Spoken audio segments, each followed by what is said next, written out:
বলে চলে গেল। ওর মা বলছে যে ঠিক আছে তাহলে তোমাকে কাজ করতে হবে না, তুমি না শুয়ে পড়ো, তোমার ফালতু করতে হবে না, চাপ নিতে হবে না, তুমি শুয়ে পড়ো।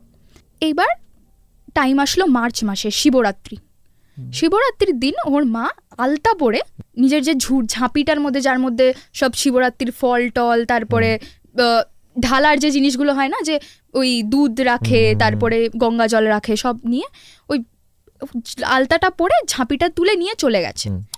এইবার আলতার ডাব্বাটা উনি খুলে রেখেছিল কিনা বা রাখা ছিল এমনি নাকি বন্ধ ছিল এটা কেউ বলতে পারছে না, উনি মনেও করতে পারছেন না। উনি খালি এসে বলে যে যখন সব করে টোরে এসছে, ঘরের মধ্যে কেউ নেই ওনাকে ছাড়া, আর কেউ নেই ঘরে, আলতা টালতা পরে উনি বেরিয়ে গেছে। যখন ঘরে ঢুকেছে দরজাটা খুলে দেখছে কেউ পায়ের এবং হাতের ছাপ 3-4 রকমের এরকম করতে করতে কেউ একটা ঘরের মধ্যে ঢুকে গেছে। মানে